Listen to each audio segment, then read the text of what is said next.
Assalamualaikum warahmatullahi wabarakatuh. Perkenalkan, nama saya Fetria Randa dengan NIM 2522018. Saya adalah mahasiswa dari UIN Syekh Muhammad Jamil Jambek Bukit Tinggi. Jurusan saya yaitu Pendidikan Teknik Informatika dan Komputer. Di sini saya akan membuat sebuah modul pembelajaran dengan menggunakan video dan menampilkan PPT.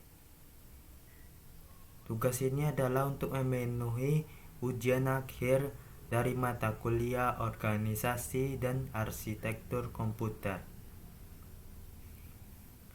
Baiklah, mari kita masuk ke pembahasannya. Di sini saya membahas yaitu dukungan sistem operasi. Di mana di dalam dukungan sistem operasi ini terdapat beberapa poin yang akan saya jelaskan, yaitu pengertian sistem operasi, fungsi sistem operasi, layanan sistem operasi, jenis sistem operasi, dan level-level penjadwalan. Yang pertama yaitu pengertian sistem operasi. Pengertian sistem operasi adalah sebuah perangkat lunak yang terletak pada hard disk atau memori komputer yang bertugas mengatur dan memanajemen hardware dan software atau aplikasi yang berada di dalamnya. Sistem operasi sendiri sangat diperlukan bagi perangkat komputer. Jika diibaratkan, sistem operasi ini adalah ibarat ruh bagi manusia. Jadi, sistem operasi ini adalah sangat diperlukan bagi komputer ini. Tujuannya itu adalah mempelajari sistem operasi, yaitu yang bertujuan agar nantinya mengenal dan mampu merancang sendiri serta dapat memodifikasi sistem operasi yang telah ada sesuai dengan kebutuhan kita. Selanjutnya kita akan membahas yaitu tentang fungsi sistem operasi. Di sini yaitu fungsi sistem operasi yang pertama yaitu menjembatani hubungan antara hardware dan program aplikasi yang dijalankan oleh user. Yang kedua yaitu mengatur dan mengawasi penggunaan perangkat keras oleh user dan berbagai program aplikasi. Yang ketiga itu fungsinya sebagai program pengendali yang bertujuan untuk menghindari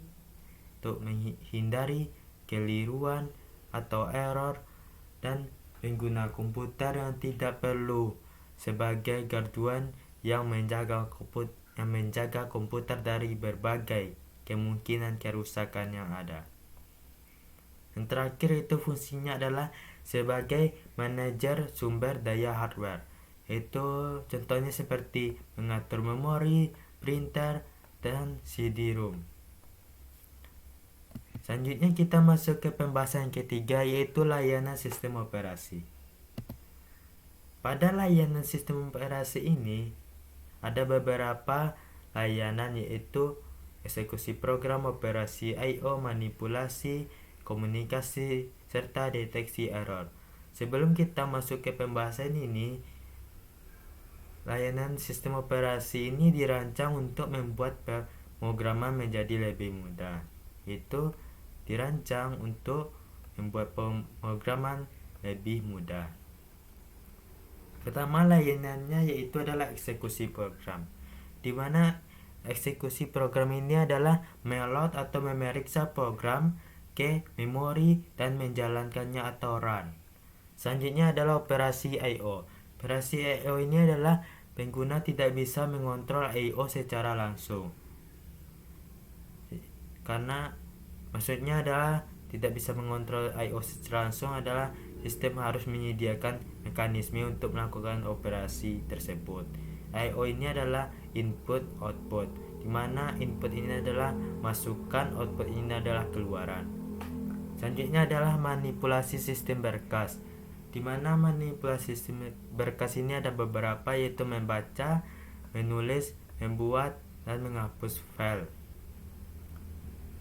Selanjutnya adalah komunikasi. Komunikasi ini adalah pertukaran informasi, dapat dilaksanakan melalui share memori atau message passing. Selanjutnya yang terakhir yaitu adalah layanan deteksi error, yaitu mempertahankan kestabilan dengan mendeteksi error pada CPU, perangkat keras memori, I/O, serta program pengguna, dan jika bisa memperbaikinya tersebut. Nah, ini adalah layanan sistem operasi. Selanjutnya kita masuk ke pembahasan yaitu jenis sistem operasi. Di sini saya akan menjelaskan jenis sistem operasi ini berdasarkan jumlah penggunaan dan program yang dijalankannya. Yang pertama adalah single user, single tasking, di mana single user ini adalah satu komputer hanya bisa digunakan oleh satu user, di mana single ini artinya adalah tunggal atau satu. Dan tasking ini menjalankan suatu program, berarti ada kata single berarti satu program yang hanya bisa dijalankan. Yang jenis yang pertama ini itu satu program di satu waktu. Contohnya itu adalah DOS atau Disk Operation System. Yang kedua ada multi user dan single tasking, dimana multi ini artinya kan banyak, lebih dari satu. Jadi pengertiannya bisa dengan kita mudahnya, yaitu dengan satu komputer dapat digunakan oleh banyak user, namun tiap user ini hanya bisa menjalankan satu program saja. Jadi user ini banyak, tapi tiap usernya itu hanya bisa menjalankan satu program saja. Itu contohnya itu adalah Novell Network yang menjalankan SO Network berbasis di RDOS. Selanjutnya yang ketiga, jenis yang ketiga yaitu single user dan multitasking, di mana satu pengguna ini bisa menjalankan beberapa banyak program. Itu satu user dapat menjalankan banyak program di satu waktu. Contohnya itu Windows, macOS, BOS, GDS. Selanjutnya yang terakhir, jenis yang berdasarkan penggunaan program yang dijalankan itu adalah multi dengan multi, yaitu multi user dan multitasking, di mana satu komputer dipakai bersamaan oleh banyak user yang dapat menjalankan banyak program juga. Contohnya ada Unix, Linux, FreeBSD, dan SO turunan Unix atau Windows dengan aplikasi Citrix MetaFrame. Nah, itulah jenis sistem operasi. Selanjutnya kita masuk ke pembahasan terakhir yaitu level-level penjadwalan.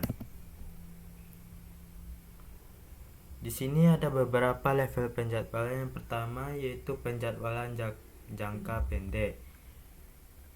Penjadwalan jangka pendek ini menentukan di antara proses yang telah siap dieksekusi terletak di memori untuk dieksekusi oleh CPU, itu terletak di sini, dimana terletak pada memori ini dan dieksekusi kepada CPU. Ini penjadwalan jangka pendek ini terjadi sangat sering dan membutuhkan waktu sangat pendek. Selanjutnya itu penjadwalan jangka menengah, memilih dan membawa sebuah proses yang akan dibawa dari suspense ke antrian ready, yaitu dari suspense ini menuju ke antrian ready.